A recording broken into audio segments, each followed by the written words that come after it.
Good evening, and welcome to the Positional Sports Talk Show Post, live streaming on Facebook Live and our Positional Sports Talk Show YouTube channel. We are a sports talk show made for the fans, from the perspective of fans, presented by lifelong sports fans. We will provide our opinions and positions on the hottest topics in sports. My name is Big Reg, and I'm joined this evening by my partners in crime. How are you doing this evening, J3? What's up? How y'all doing? We got Ed in the building. How you feeling, Ed? I'm feeling great. Glad to be here. Hope everybody's feeling good. Let's get it. Oh, yeah. Absolutely, absolutely. We got the new daddy in the house. What's going on, Johnny? How you doing, bro? Congratulations. Appreciate it. Thank you all very much. Thank you for your calls and your concerns and everybody encouraging me through this period. I am officially broke, but I'm happy to be here. You ain't seen broke yet, bro. You ain't seen nothing yet, partner. Right. And last but definitely not least is my man, Professor J. What's going on, Professor? How you doing this evening? What is happening, everybody? What a lovely day we've had. Let's get it. Praise the Lord. Amen. Fantastic, fantastic. Well, this evening, we will discuss our NFC breakdowns, the NBA playoffs. It's getting hot up there. Oh, yeah. We also got a special preview this evening. Starting Thursday evening, we will have our new post power play fantasy football segment. The show will be ran by my man Professor J, Big Johnny, and our man Sense. So we'll give you a little preview of that at the end of the show. So we keep moving, getting bigger and better. So we're looking forward to that, fellas. So we appreciate everybody tuning in.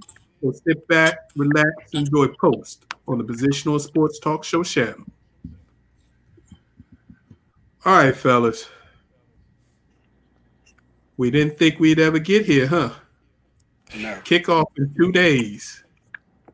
Still can't believe it. I'm serious.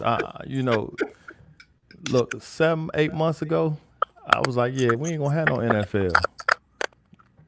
But here it is, getting ready to start. Absolutely, absolutely. So, Thursday night, 8:20, the Super Bowl defending Super Bowl champions, Houston Texans, kick it off. Pardon me, Kansas City Chiefs kick it off against the Houston Texans. I'm so excited that we're getting football. I'm stumbling all over my words. Hey, I feel you. I'm with you. I truly didn't think we was going to have this. So we got Patrick Mahomes with his new $450 million contract and all of his buddies coming back to take on Houston, Texas, with Deshaun Watson with his brand new contract extension. So the big boys, just think about it. Last year, we started off our football talking about the year of the black quarterback. And look what these young fellas have done with these huge contracts resetting the market. So, and more to come. You got Dak coming with his new contract next year. Might not be in Dallas, but it's coming. You got my man Jackson up in Baltimore. If he wins a playoff game, he's going to get a huge one. Ladies and gentlemen, special guest, Mr. Lake Lewis is joining the show. What's going on, Lake? Appreciate you jumping in. What's up, fellas? Appreciate you guys having me on. Bless you, man. Thanks for joining us. Welcome. Having me on. Just to give everybody a little background on Mr. Lewis. Mr. Lewis is CEO of Lake Lewis LLC, which comprises of the sportsjourney.com, I believe 2L Media Group. He also handles the After Practice with Lake Lewis podcast, among other things, besides being an NFL insider with the Washington football team. So it is a privilege to have you on our show. Thank you. If I missed anything or got anything incorrect, please correct us. But please tell the fans a little bit about yourself, Mr. Lewis. I mean, you just did a good job. You know, I don't like talking myself. You just, as you guys know, because I see my faces all across this board, you know, we have to carry many hats, you know, Absolutely. and that's just sometimes how it is for us. And you know, I've been covering the Washington football team. It's hard for me not to say that other word. I've been covering them now for this will be my 9th year, and Wow. you know, over the last 3 years has been more really being inside, you know, just knowing what's going on, talking to coaches, players, having guys in my house for dinner. I mean, I live out here, you know, so it's you know, when people say what's an insider, to me, it's somebody that really knows the pulse of what's going on. Sometimes so much that you can't say anything. Right. I understand. So what got you interested in sports and specifically into getting into sports journalism and getting into sports broadcasting? I mean, sports has been part of my family, you know, forever. My grandfather was a 2-sport letterman at Howard University in the 1920s. You know, my father was a hooper. You know, he was big. He's from North Carolina, big UNC guy. You know, and you know, I ended up playing basketball, football, carried it through high school, played both varsity, never JV ever. Okay. And then I played briefly at Penn State, you know, so it was, you know, basketball up there. And, you know, I was a broadcast journalism major in college. So I knew, you know, I've known since I was a kid that I wanted to be involved in sports in some capacity. But, you know, just over the years, you know, I was on radio. I was on ESPN radio, syndicated host down there in Orlando. And I did my daily show from Disney World, literally at the ESPN club. And, you know, just doing that over the years, and then it spawned off into writing. You know, Washington asked me to cover them for a brief period. Then I started covering the Ravens. And of course, you know, they were like, you can't cover both teams. So I had to make a decision. And it was easy for me because I'm originally from Northeast DC. So, you know, to be able to cover your childhood team, you know, a lot of people don't get that opportunity. But now it's work. You know, I'm a fan of individual players. Obviously, I'd be a fan of a winning team, you know, so that's what we're rooting for. But for the most part, it's work. This is what I do, and I love what I do. So, let me ask you a quick question. I'm J3, by the way. What do you prefer better, being on the radio or actually writing about the teams? Oh, being on the radio all day. I mean, you know, when you're on the radio, you're still telling the story. But, you know, when you write, people have to imagine what you're writing as the story. But when you're speaking, you know, it's just you have a chance to really go in depth and explain things and take people to a place that maybe they wouldn't understand before. And I just think that, you know, with us, meaning, and I can say this on our show, I think sometimes what gets lost with us as Black males in journalism, a lot of us have experiences that are worth telling, you know, Right. And a lot of us have played sports in some capacity. Mm-hmm. And I can say this, a lot of my counterparts who I covered these teams with, they haven't played and they're considered experts. And sometimes I have a problem with that. I really do. I know I might get in trouble walking back up there tomorrow, but you know, tell it like it is.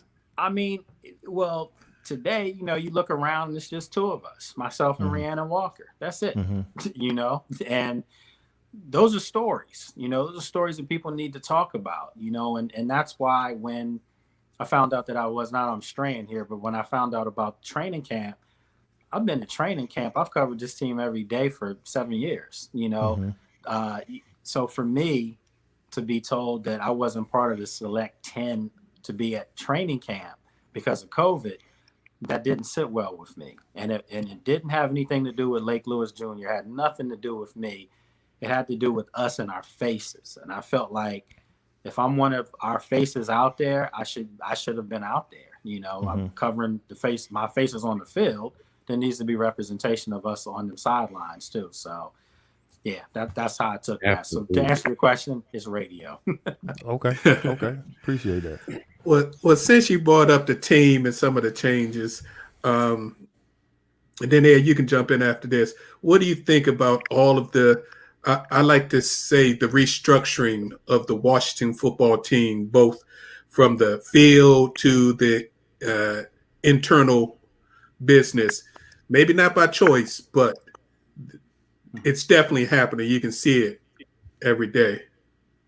Well, I can't complain about the restructuring at all, because, again, that restructuring has our faces. You know, we have first ever African American team president in NFL history. I mean, why would I be upset about that? You know, I'm not going to sit here and say that the only reason I'm happy about it is because the guy's African American, because that would be doing a disservice to all of us as African Americans. I'm happy because they got a guy that's qualified to do it. Amen. He just happens to be Amen. black. Right. And, you know, that's something that they hadn't done in years past. They had brought in leftovers, retreads, whatever you want to call it. So it's a breath of fresh air that they brought in somebody from the outside in. And that was the most important thing for me. That's a fresh set of eyes, you know, that hasn't been part of it, you know, whatever the issues have been. And yeah, he happens to be like me. So I think it's a win-win across the board. Julie Donaldson and me, we're good friends. That's my girl, you know, and to see her in that capacity, you know, I was happy for her, proud of her. And, you know, so that's a big, bold move too.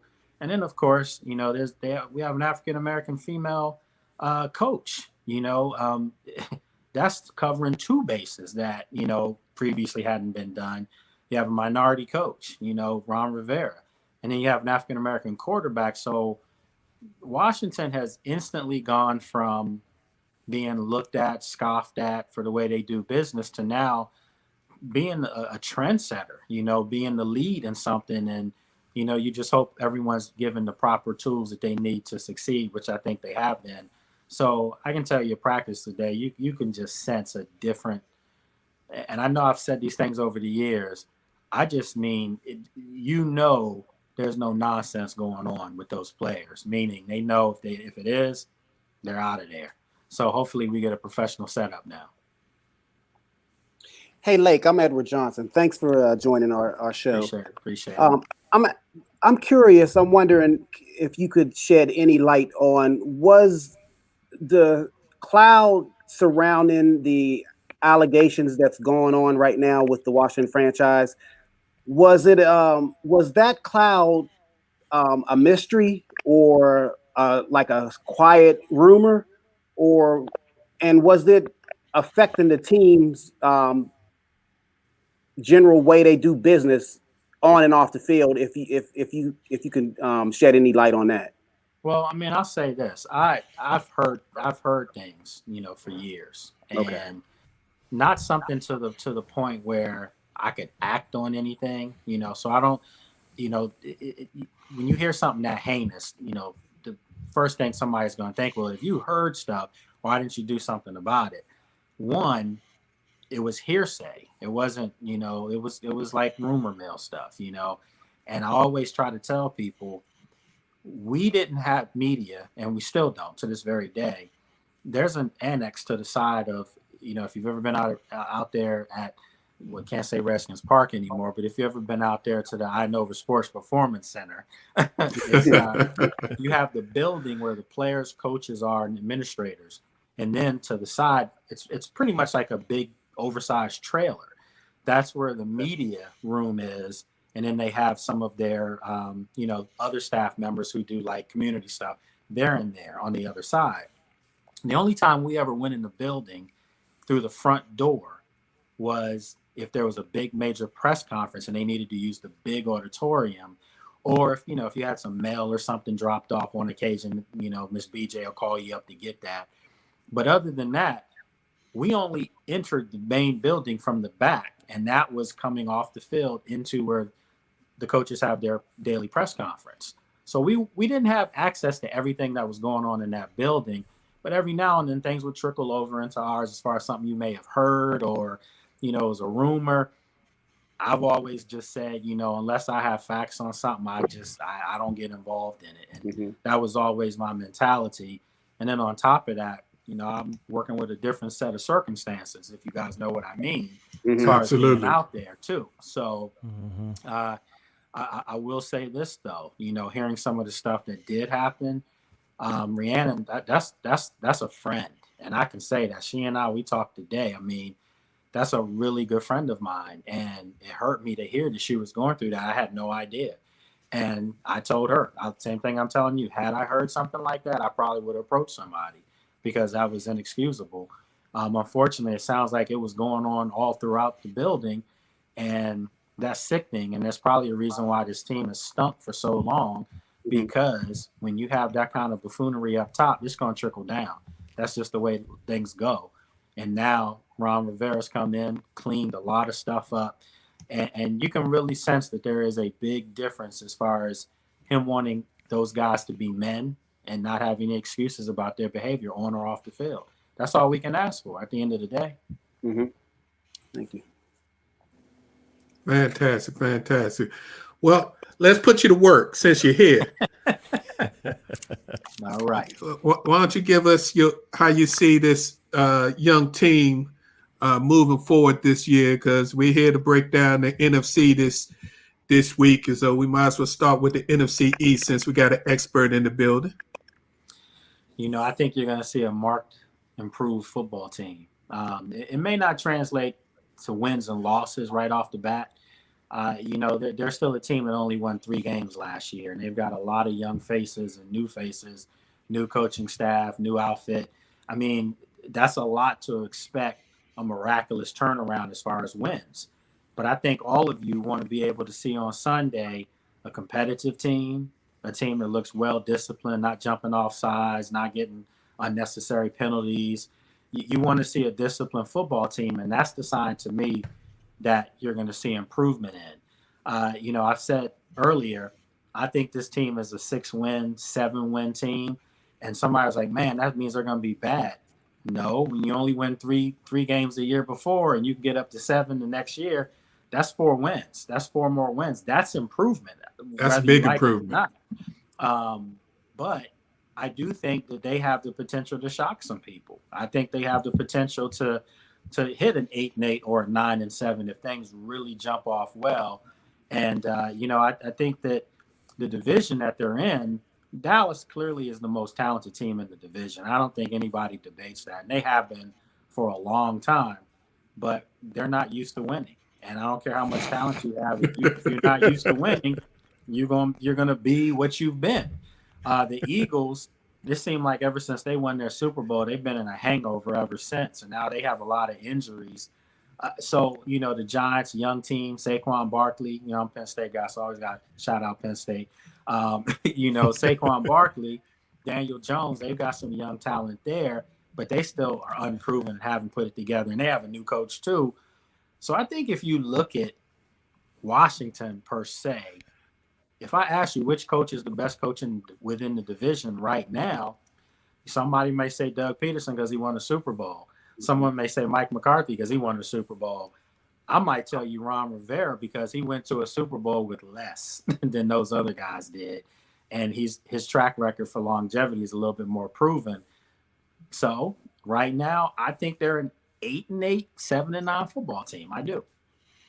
Well, Lake, oftentimes NFL franchises live and die with their quarterback.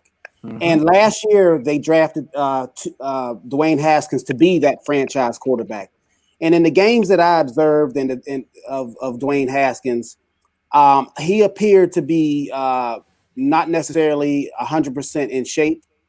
Mm-hmm. He looked a little lost as far as maybe it was the stage was too big for him. How is his progression going so far? What you've seen and what you've glimpsed of him and what you've heard? You're going to see Sunday a totally different person, and the confidence was always there with Dwayne. I go back to last year.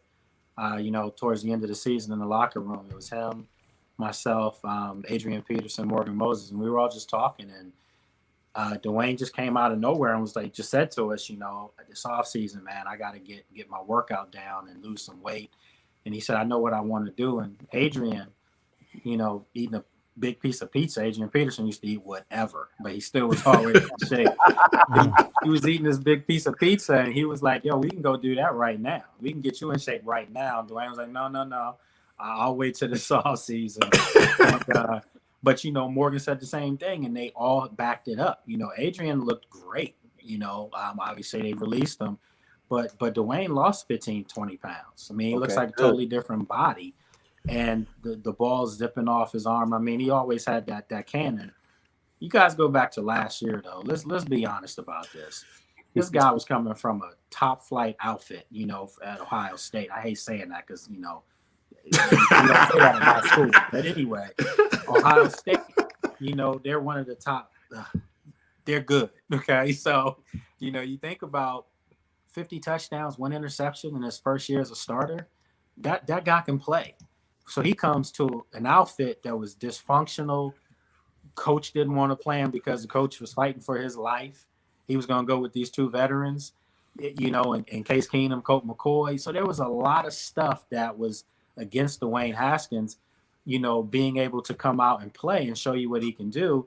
But you saw once Bill Callahan became the interim coach, gave him some first-team reps in practice, built him up before he put him out there. Then you saw the teams he was playing against. I thought he played pretty well against Buffalo, a playoff team. He played well against the Jets, played well against the Lions, was playing great against the Giants before he got injured.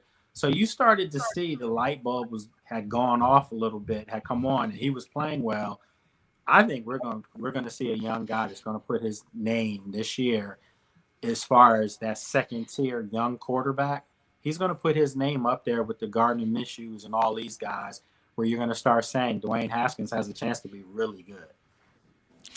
I think you brought up go ahead, J3. I got a real quick question for you. Since Ron Rivera has taken over, what's the camaraderie like in the locker room? Has it improved? I mean, yeah, it's definitely improved. I mean, you got to think about it. He got rid of some guys that have voices. And, some coaches get rid of players that have voices because they don't want those players to have voices. He didn't do that. He wants guys to be men and have voices and police themselves.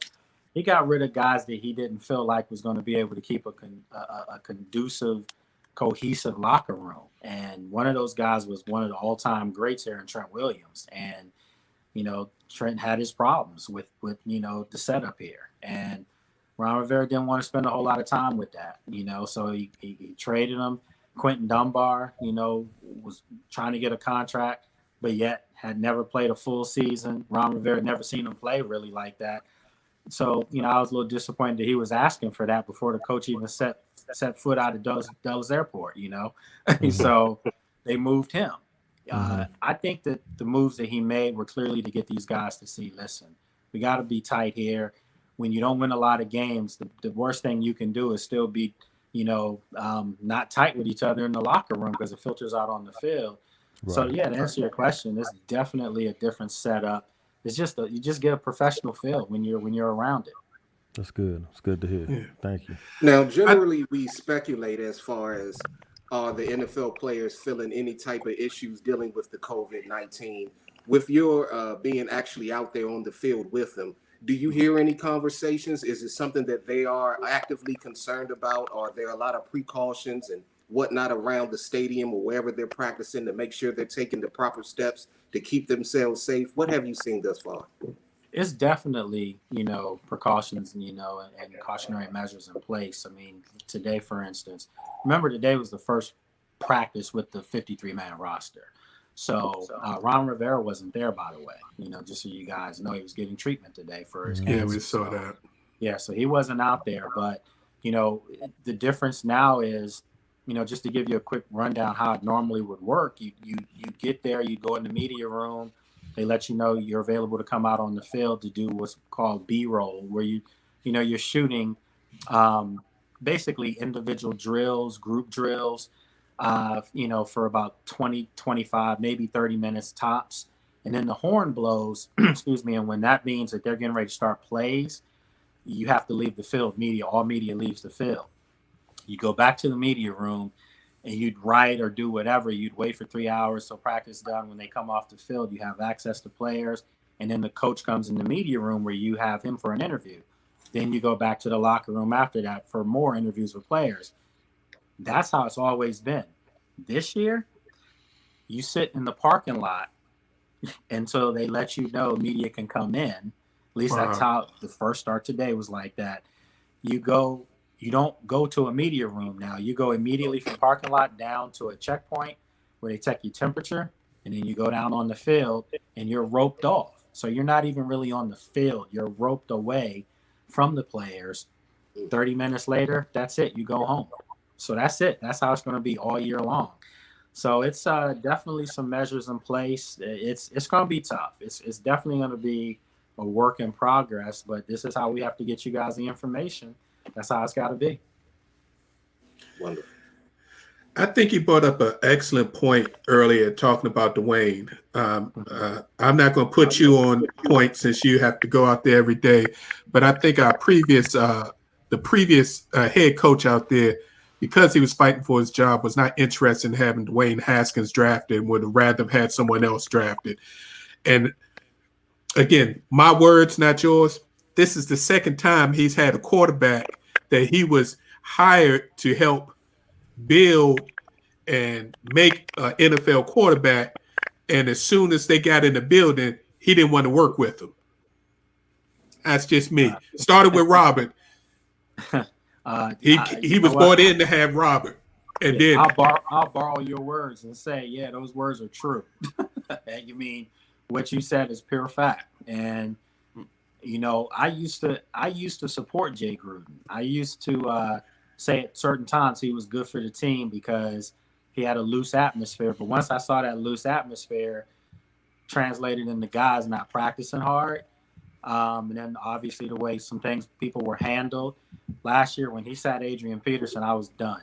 At that point, there was nothing I could do anymore to try to, you know, even put a good word in. I mean, it was horrible. You do not sit a franchise all world Hall of Fame back, and a guy that showed young guys how to do it. You know, practice injured. He was doing that.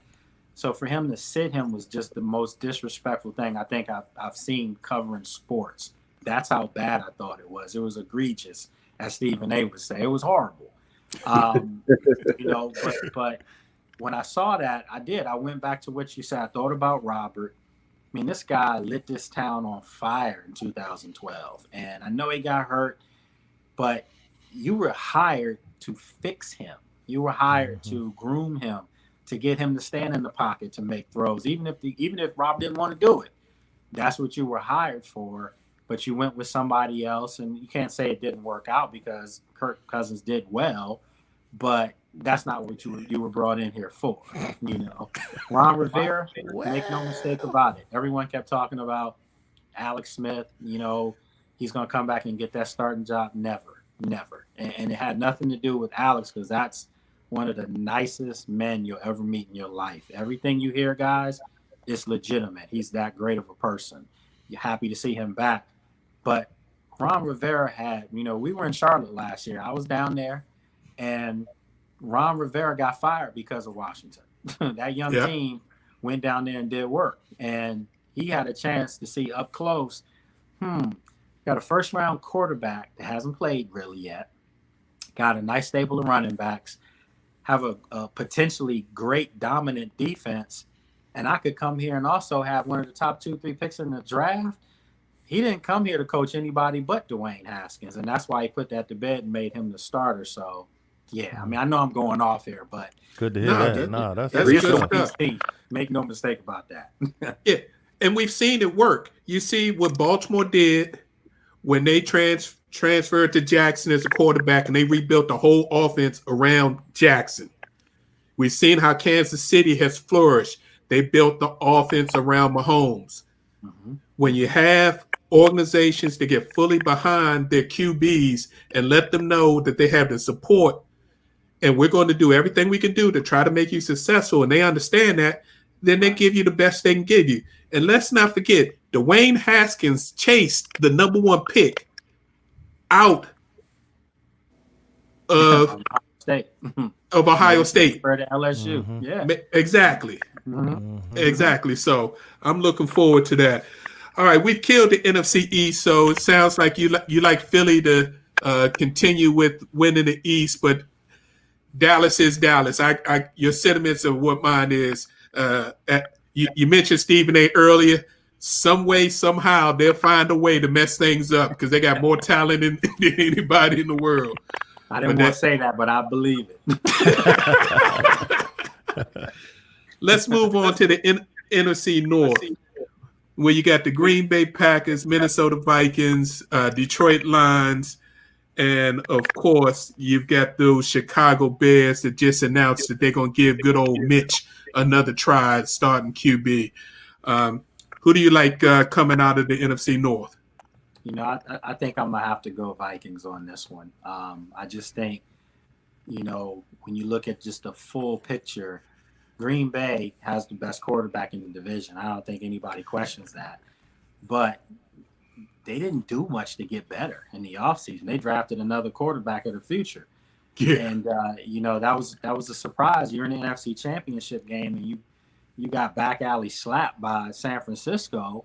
You would think that you would try to get tougher. And they went out and drafted a quarterback who's not going to see the field for 2-3 years.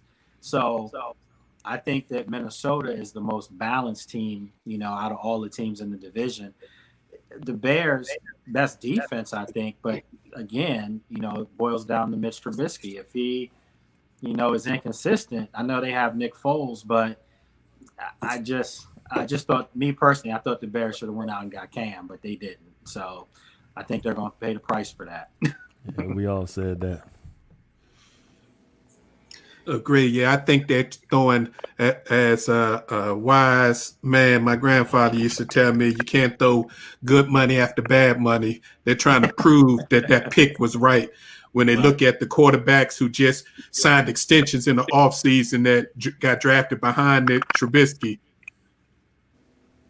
What you got, Professor Jack? Yeah, let me jump in here because I've been quiet. All right. Thanks for joining the show. Really appreciate you being here. You just made my day. He said Cam Newton should have been taken where? Chicago. I've been saying since the beginning of this year that the best fit for Cam Newton would be Chicago. And I really think he'll do fine with New England. But I think with that style of defense, that running attack he would have had, I think he would have fit perfectly in the Windy City. So real quick, I know you want to move on, Big Reg, but I got to ask Lake this question. With everything that's going on between Black sportscasters and things going back and forth, and I'm not going to name any individual, what would you say would be the strongest point that we should make when we talk about having a unified voice and how we cover the sports of our particular athletes in today's time? That's a deep question. That's deep, yeah. Yeah, see, Big Reg was supposed to come to me at the end, but he just skipped over me. So I mean, right now with everything going on, I say this and it's hard sometimes because sometimes I am the only face, and one of the very few faces in the market. I get it, but I wear this with pride. This is who I am, and I think that for all of us, doing what we're doing right now is important. I mean, this is really important. But I think for us to have a unified voice, I think we have to be hard on each other too, meaning when we see everything that's going on out there right now, having a little girl, there's certain things I don't want her to listen to, on the radio. And I might like it personally, but sometimes we have to hold ourselves accountable too. We can't expect for other people to hold us accountable. We don't want that. We want to be looked at as individuals. We want to be looked at as a super strong race, good people. But we also have to hold each other accountable. And I think sometimes in media, there's some of us that don't understand us, unfortunately. Maybe didn't come through the same path we did. And I think we have to remind them of where we've come from and the things that we've seen. And we do need more inclusion. We need more. It should not be, one or two black males out covering Washington. Not in this market. This is the last market that should be the the representation. I mean, this is Chocolate City, even though it's more Caramel City now. But you guys understand where I'm going with this. I mean, absolutely. We need more representation, but we can't be handed that. We got to be out there. Personally, I feel like I've earned my opportunity and I've earned the right to be out there. I've done a lot. I mean, and that's not tooting my own horn. I've worked hard for this. And because I'm in this situation, I only feel right that I have to be able to give back to, others who are trying to get to where I am or trying to cover what I'm covering. And more importantly, with Sports Journey, there's a lot of our faces on there for young men and women that have reached out to me.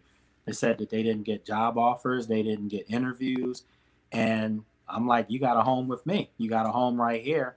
And I put them right out into the field. So to get back to your question, Professor, you have to give back and you have to push forward. I mean, you can't be silent right now. I was willing to sacrifice my credential to make a point that we need to be out there. And I felt good about that. I felt like if something was taken away from me, it was going to be seen. So I needed to speak up on that. Hopefully I answered your question there. Okay. Beautiful answer. You had something, Ed? Well, as far as the division, the NFC North, I agree with you that it's going to be a two horse race. It's going to be between Minnesota and also Green Bay. And although Green Bay has no playmakers, I watched that NFC. I actually watched twice when they played San Francisco, and at no time and no point did they actually have any threat outside of I believe it was Adams. Adams. Yeah, Adams. Mm-hmm. But Minnesota's, I do believe I think they actually have the best defense because of the defensive tackle out of Chicago opted out this year. No, Goldberg, I believe his name is. Yeah. He opted out. So I actually think Minnesota has the best defense in that division, although their corners are suspect. Xavier Rhodes is no longer there. But Thielen, I don't know if Thielen can handle the number one job. I mean, now that Diggs is gone, we'll find out. They do have two young tight ends, but it falls on Thielen whether or not he can really handle the job as a number one. Other than that, that's a good point. It's a great point. But I think if you just look at all the other weapons, I mean, Dalvin Cook, I mean, he's special, so you have your running back. Cousins looked like he was comfortable in that offense in his second year. He looked like he got more comfortable. So in his third year, he should be that much better. As far as saying that, their defense might be better than Chicago's. Listen, anytime you have Khalil Mack on the field, anytime, I'm going brain dead here, but the kid that was a rookie last year from Georgia, linebacker. They're stacked on that defense. So right. I know with Goldman not being there this year, opting out. Raekwon Smith. Yeah, Raekwon Smith, exactly. With him opting out, with Goldman opting out, I understand that's a big void in the middle, but they'll have somebody in his spot. I mean, they'll have somebody shored up. I would say this. Before I would say Minnesota's defense is better than Chicago's, I would say Minnesota's offense will help Minnesota's defense be better. Chicago's offense, without Cam, it's going to make that defense be on the field the whole game. Mm-hmm. So you might get me on that one. Hey, my only issue with Minnesota, and just from watching him closely, I really don't trust Kirk, but we're going to leave it at that because me and Professor Jay can get on a 30-minute back and forth about Kirk. So we're going to just leave it there. Let's move on to the NFC South, which looks to be the hottest division because the Golden Man, Mr. Tom Brady, moved on down to Tampa Bay and brought a bunch of friends with him. But you got the New Orleans Saints, who 3 years in a row won that division. Can they bounce back though after 3 agonizing playoff losses and a quarterback that already has his next job set up? Just saying. Listen, the Saints are the best team in that division. Tampa may have the most talent in the division, but you got to put all that talent together, and you got to play. And Tom Brady, as great as he is, this is different. For anybody that thinks that Tom Brady didn't benefit from Bill Belichick and vice versa, they're fooling themselves. Both those guys benefited from each other. So do I expect for Tom Brady to play well this year? Absolutely. I mean, there's a lot of talent down there. Did I not say that, there's a special wide receiver down there that went to Penn State? So I got to make sure everybody knows that too. But again, New Orleans is New Orleans. They figure things out with Kamara, and he's happy. They're there, and their defense wasn't bad last year. I mean, obviously that they gave up a lot of points to the 49ers in that one game, but New Orleans has been on the cusp. They've been at that door for 2 years now. This is it. This is the window's closed if they don't do it this year. It's done. So I do expect a lot from them. I think New Orleans would be. I think in that division this year, I think 11-5 wins it. 12-4 clearly wins it. And if you ask me who has the best chance to be 12-4 out of all those teams, I'm going to say New Orleans. Tampa might be 11-5, but New Orleans wins the division. Agreed. Fantastic. And my favorite NFC division, the NFC West. You got the 49ers who had a Super Bowl in their hands for 3+ quarters and let it slip away. You got dangerous Russ out there with Seattle. Can he finally get some help on the offensive side and have offensive line that protects him? Can the wonder kid who should be the coach in Washington probably right now, Sean McVay, get the Rams back to the Super Bowl? And the best, probably the most exciting team to watch all year on football, I think it's going to be the Arizona Cardinals. So what do you think about the NFC West? Seattle. I just think I think it boils down to quarterback play in that division and who's going to be the most consistent. And it's Russell Wilson, hands down. Yeah. All those teams have really good quarterbacks. But I don't see the 49ers doing what they did last year. I just don't. I think people have a tendency to figure out Kyle and, some of the stuff that he does. And, they ran the ball on teams, so teams now are going to be a little bit, they're going to see that. And, they're still going to be a really good team. They have a great defense, but I just think Seattle, I think there's a little bit more weapons, for us this year. They shored up some things on that defensive side of the ball. They went out and got themselves a really, really good safety in Jamal Adams. So I just think that they know how they want to play there. San Francisco, I think they figured it out too. Arizona, young team, a lot of talent. DeAndre Hopkins, I mean, the fact that they even got him for a cheeseburger, I still don't understand. To pair him up with Fitzgerald and some of the other weapons they have there. Christian Kirk, in the backfield, they should be loaded. They should be able to do stuff, but they're still young. You have to go with experience at this situation, and to me, it's Russ. So I'm taking Seattle with like an 11-5. I think they'll win that division. Yes, sir. Okay. Last thing on the NFC, and then we'll move on to basketball. Who do you think will end up making the NFC Championship and make it to the Super Bowl?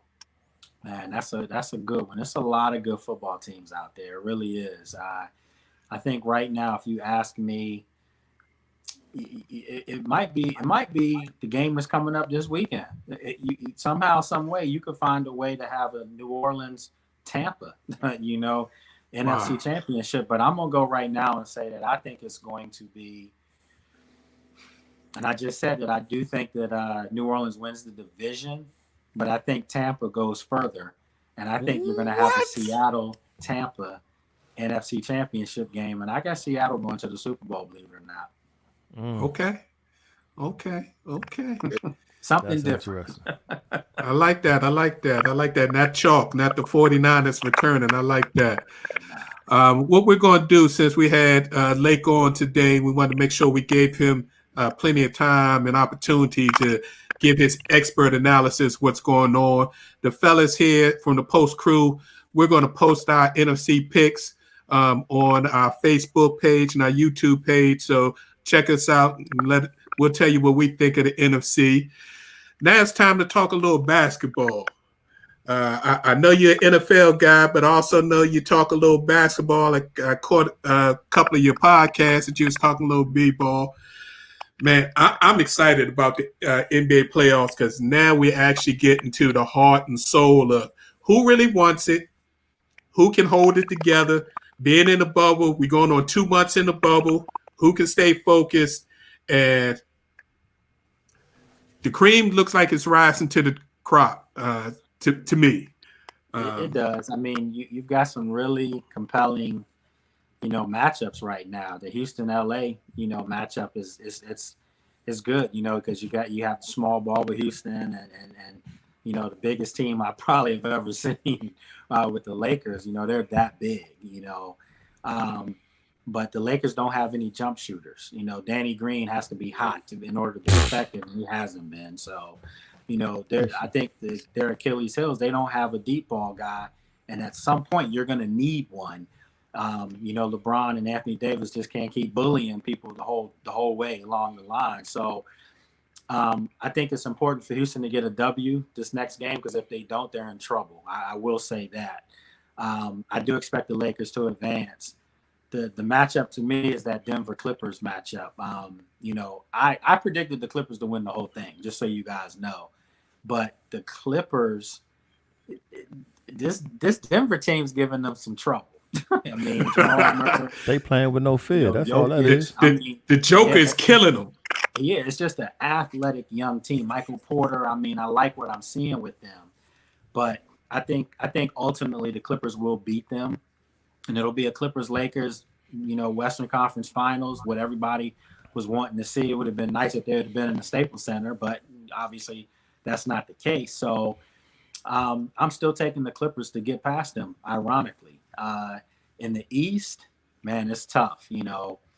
Miami is playing some really good basketball, and if they defend, but I do think ultimately, I think Boston beats them.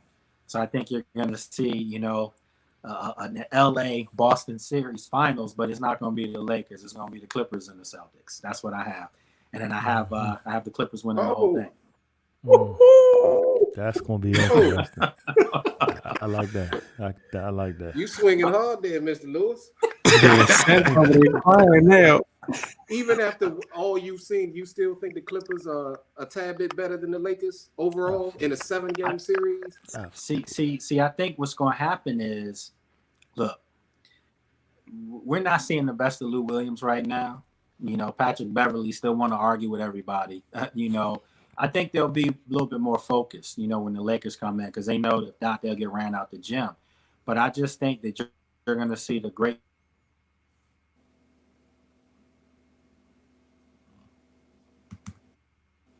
You dropped off. Down. Did you guys lose me?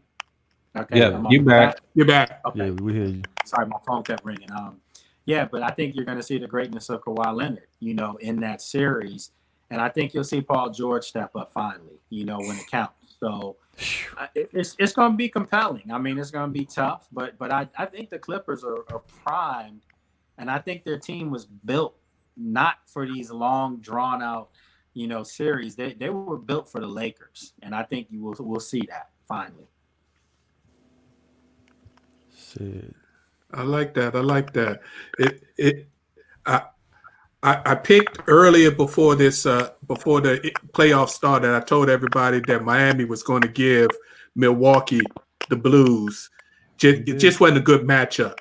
They beat them twice during the regular season. Just wasn't a good matchup for them. I'm actually pleasantly surprised by the Celtics. The way they bounced back yesterday after not going up 3-0 and then letting Toronto back in it.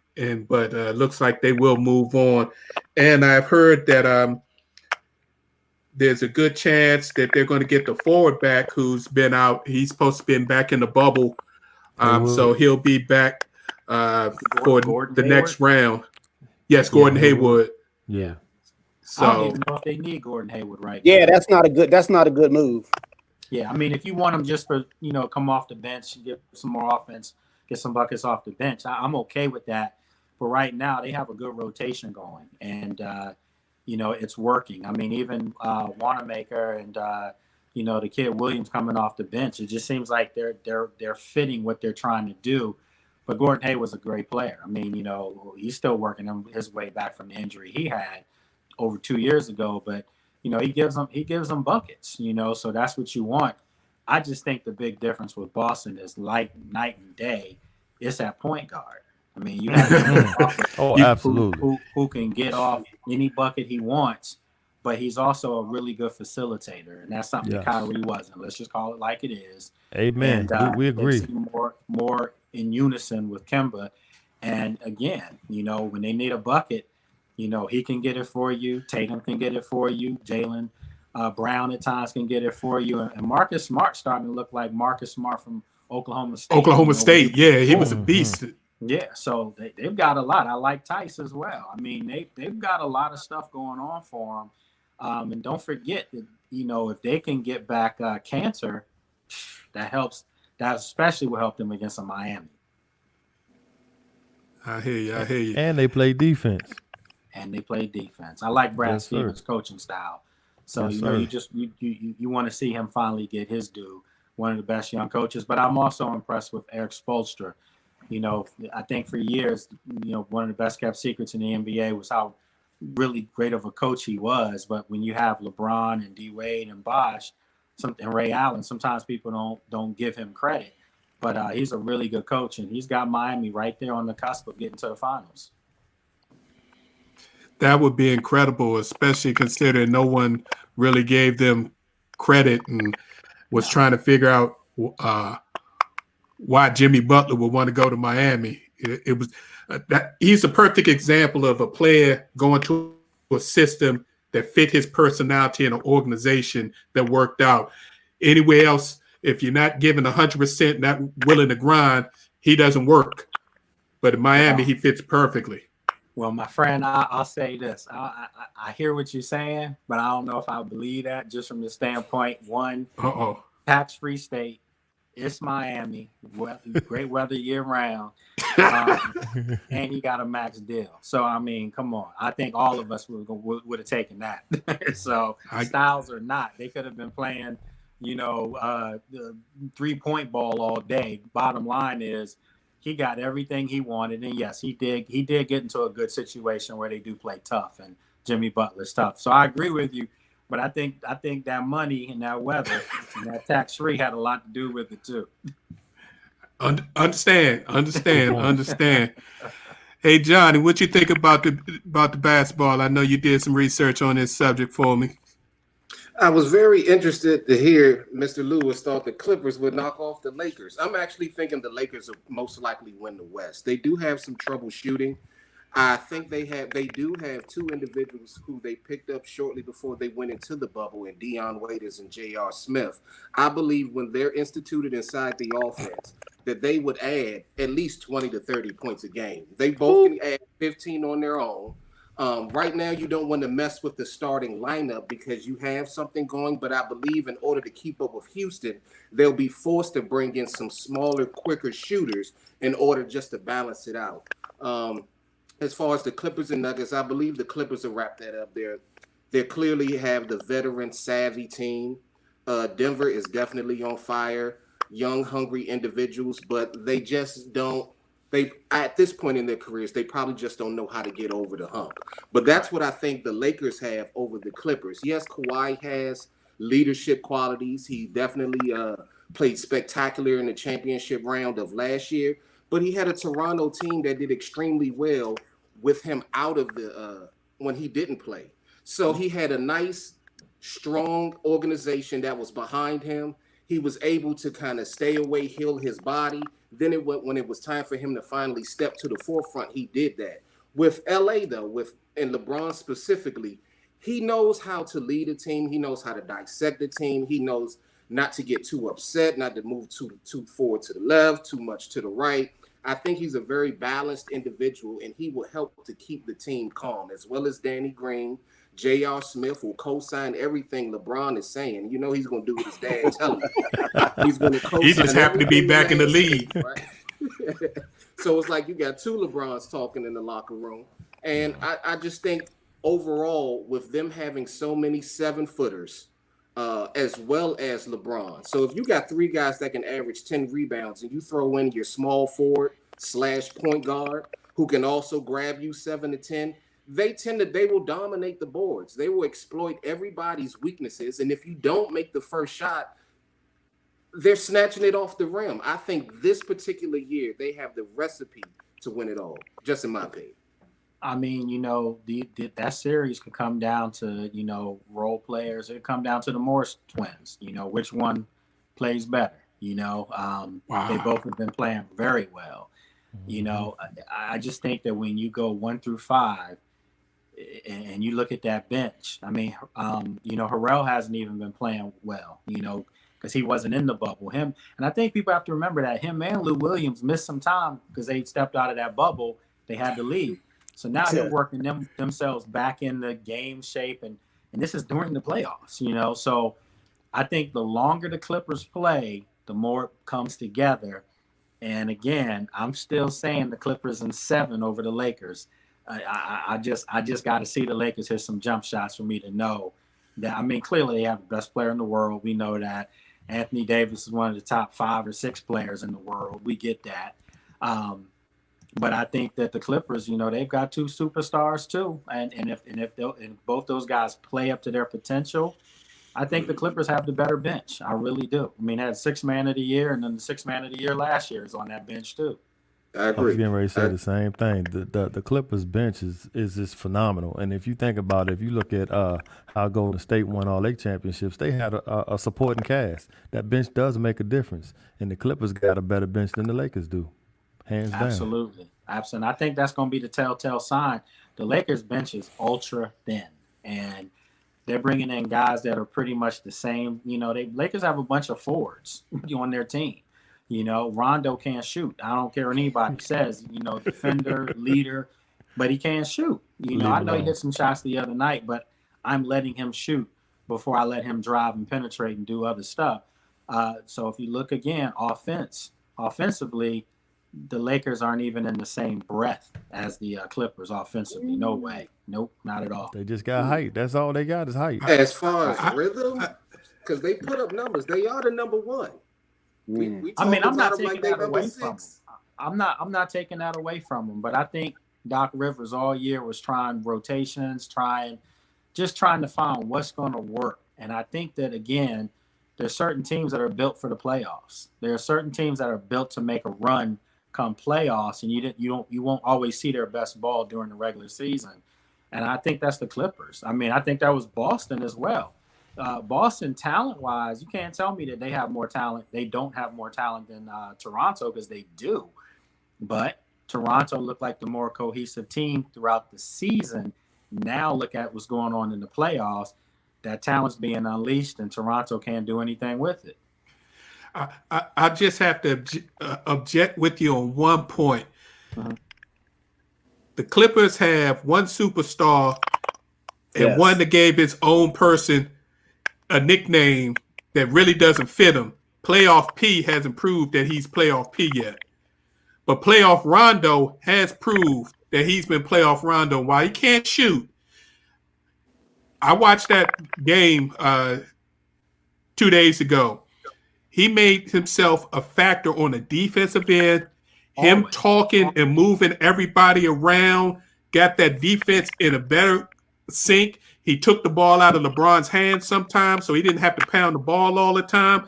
And I think Rondo might be that missing piece as long as his hand stays healthy. If Rondo keeps that kind of energy each and every game, I think they might be able to take the Clippers.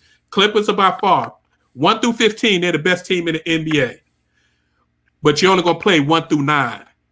Yeah, I think it might even be 1 through 7 in that series against the Lakers. They may not go.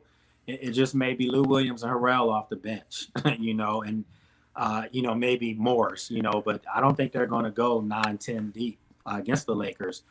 Again, am I saying that the Lakers can't win that series? No way. I mean, of course they can. I mean, they are the number 1 seed for a reason with the greatest player in the world. But again, I just think, for some reason, I just think that when Lou Williams, when the light comes on again, it's not going off. And he's going to be a problem for the Lakers. And that's going to be, something that I don't know if they have an answer for. You put Rondo on Lou Williams. Okay, you do that. You put LeBron maybe on Paul George. You put Anthony Davis on Kawhi. I mean, there's different matchups that you play into that. JaVale McGee, Dwight Howard go up against Zubac. I mean, those are nice, and Harrell, those are nice matchups. But again, to me, I always say things come down to guard play. Every time, I don't care who it is. We just talked about Kemba. Kyle Lowry's playing great for Toronto. It comes down to guard play. And for me, I think the Clippers guards are just better than the Lakers, flat out. Paul George is so up and down that I think Lou Williams' game ends up being necessary to get the job done instead of being an addition. So I like Lou Williams as well. Hopefully he can truly be a sixth man and don't have to put up starter minutes and numbers if Paul George is going to continue to be up and down. But I agree with you. I appreciate it. Patrick Beverley, don't forget about his defense either. I will. And Patrick Beverley definitely plays well. For some reason, he gets up to play against LeBron. That's not how it is. So LeBron's going to get his because it's LeBron, but he's going to have to work harder, and cry about it. And I mean, Houston's not necessarily done yet. I mean, they could extend the Lakers to 6 maybe, which would help the Clippers, if that were the case. You don't want the Lakers resting, going through Houston in 5. You don't want that, So you hope Houston can get another game on the Lakers and extend them out a little bit because the Clippers to me look like they're up 2-1 right against Denver. So I don't maybe Denver gets one more on the Clippers, but I think the inexperience of Denver's showing right now. Fantastic. Anybody else got anything to chime in on the NBA before we move on? Cool. Lake, it has been an honor and privilege to have you on our show. I really appreciate you blessing us with your time because I know you're a very busy man.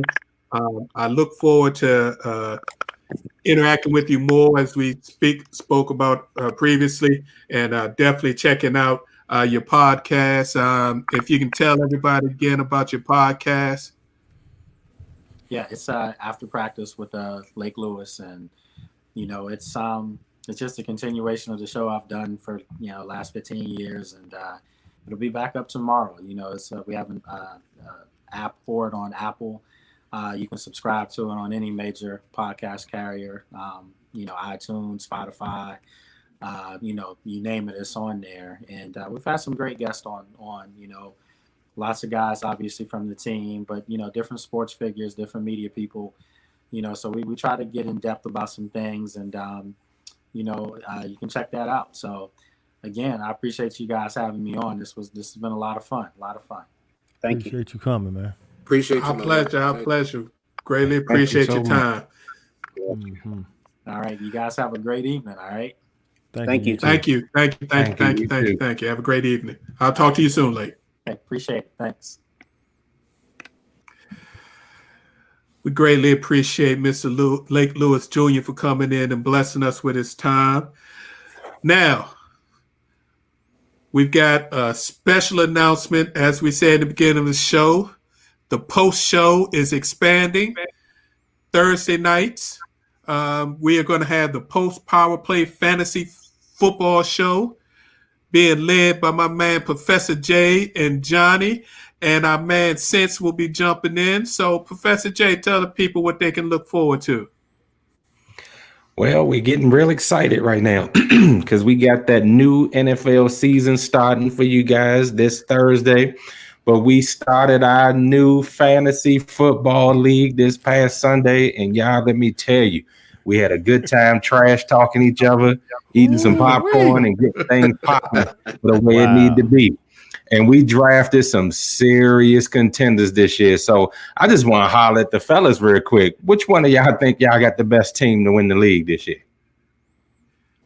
Me. Me. Really? Top to bottom. I got Dan Marino at quarterback. What you going back to throwback draft? I did what I had to do, Professor J. I got to do what I got to do. But I'm looking to have a good time, man. This is one of my first times playing fantasy football. I'm glad to be around some experts digging into this. So I'm just looking to have a good time week in and week out. Appreciate the opportunity to work with you all one more time throughout the week. So I'm excited. That's right. That's right. And as a former champ in a league and the commissioner of our league, I can tell you that it heats up pretty quickly. So you got to make sure that you stay on top of everything. And if y'all need that good advice, y'all need to come here first. Stop here first. You heard it. Because we're going to break down not only the sleepers of the week, the quick hits, the quiet storm, the top dogs, but we're going to give you those closers that's really going to make a difference to make sure that you walk away with the victory each and every week. So if you haven't had your draft just yet, then pay attention for the next 10 minutes. We're going to give you some nuggets of wisdom that's going to help you draft and start building your rosters beginning on Thursday night kickoff. All right, fellas. So give me a quick shout of your 3 top players that you picked in your fantasy draft on Sunday. Just give me 3. Oh man, go ahead, Ed. I gotta open up my app so I can see. I have the reigning MVP, quarterback / running back Lamar Jackson out of Baltimore. I got the best tight end in the NFL, George Kittle out of San Fran. And I believe I have the sleeper wide receiver of the draft, Cooper Kupp out of the LA Rams organization. So I'm going to ride with that along with the Pittsburgh Steelers defense. Got you. Good. What's up, J3? So Japan J3, we got Russell Wilson as the quarterback, Kamari as the running back, and Johnny Taylor as the running back as well.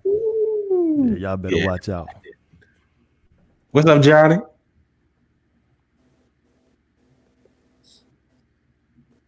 You with us, Johnny? Big Reg. Jump in there, Big Reg. I got the man that's going to put up the crazy fantasy numbers, Mr. Kyler Murray. He's going to have a huge year with that offense set up for him. Now that he's a year in the system, he's going to have a monster year. And just in case he slips up a little bit, I got the GOAT as his backup, Mr. Tom Brady out of Tampa Bay. Okay. Coming in the backfield, my baby girl had to go with her heart, but she picked a stud, Mr. Derrick Henry, who's going to rush for at least 1,500 yards, and they're going to throw him the ball a little bit this year. And then we got Julio Jones, but the sleeper of the year may be, and I got 2 of them, Mr. Antonio Gibson of the Washington football team, who is quite possibly going to be that Christian McCaffrey type back for the Washington football team, and Jerry Jeudy out of Denver. They say is killing it, and is the bona fide number 1. And they needed a receiver, so he might go for 1,000 in his rookie year. Just saying.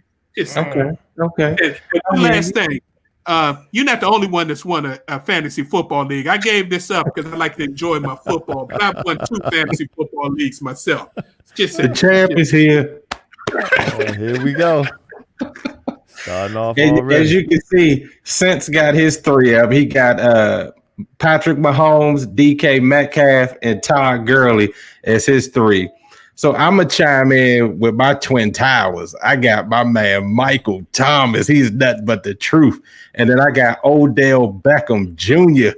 And now I'm going to tell you, I love my quarterback, Drew Brees, so that goes without saying, but speed kills. I got terrible Terry McLaurin at my flex position. So I'm telling you, we coming out the gate firing on all cylinders. So that's how we roll it right there. So let me break down to you guys what you have to look forward to on Thursday evenings, right before Thursday night football kickoff. When we talk about those things like the top dogs, we talking about those performers that are going to work and build you points from the beginning of the game all the way through the end. They're your top performers that you have. The sleepers, we just went through it. Those are the people that you think going to sneak up on people and start attacking and just racking up them points one after another. Then we got those quick hits. Those them dudes that's just going to get you big play after big play when you least expect it. And I'm talking about even on defense. We talking about a big sack, a big interception, a pass breakup. See, in this league, we PPR, but we also put a premium on defense. That means when you got them edge rushers like Chase Young, when you got the Bosa brothers coming off, when you got the Watts, things like that, when they get you them sacks, they're going to rack you up some points too. And then we just talked about that bad man out in Seattle now. You know, Mr. Adams, you know, when he doing his thing, when he picking the ball off and making big fumble recoveries, i.e. Sean Taylor taking them back, he going to rack up some points for you too. And then we got what are known as the quiet storm. The quiet storm would be that player or two that just steady. They just that steady hand. And then all of a sudden, they just explode for an 80-yard touchdown, just off the break, just setting the tone. And then those closers, it's just like it say, those players that just bring it home. So, of course, Big Red's looking for Mr. Brady to do that for him. I'm looking for Mr. Breeze to do it for me.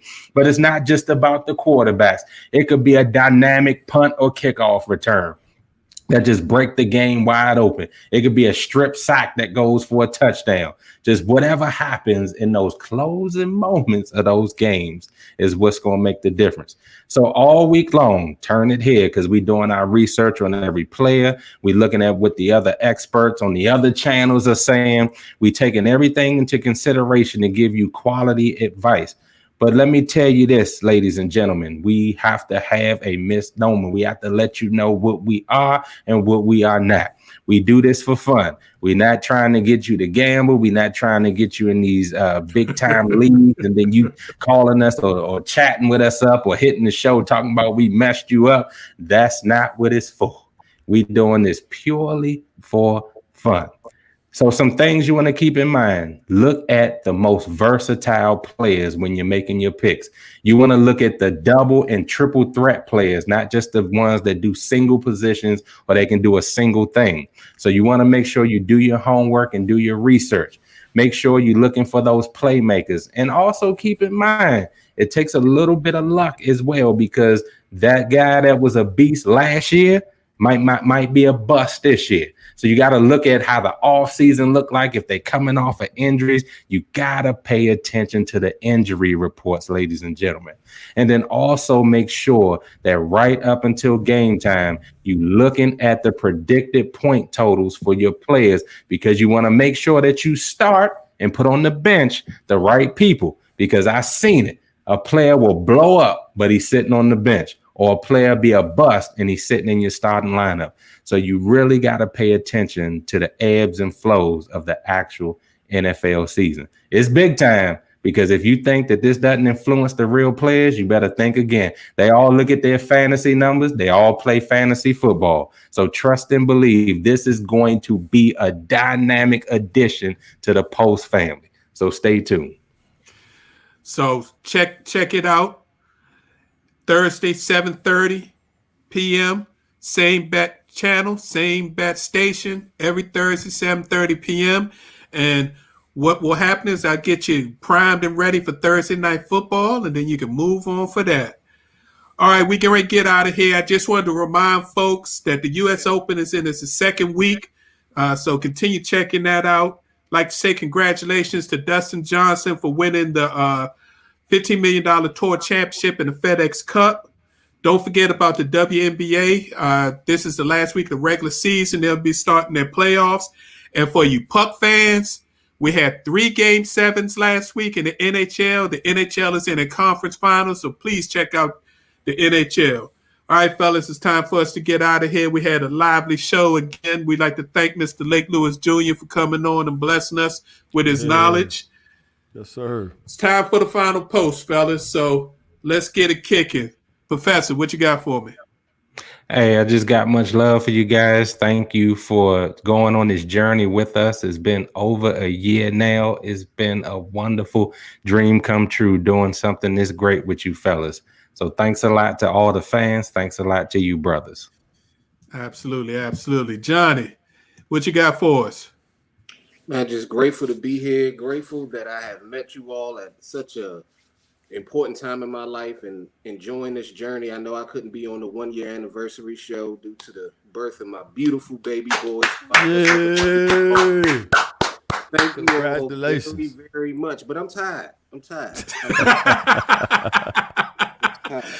Well, we're going to go let you get some sleep in a couple of minutes. Big Ed, what you got for me?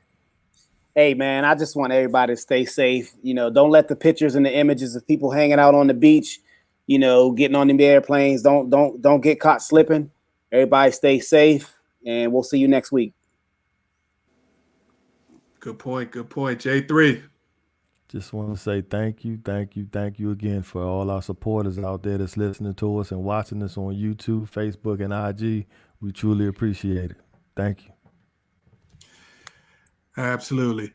And as everyone else said, thank you to all the fans that tune in each and every week, whether live or catch us later in the week on our YouTube page. We greatly appreciate you. Get excited for football. Enjoy it. We're not sure how long it's going to last, so make sure you enjoy it as long as you can. You also got college football, some real college football kicking off this weekend with the ACC kicking off their conference-only season. So enjoy the football as long as you can. Enjoy the basketball. It's getting good.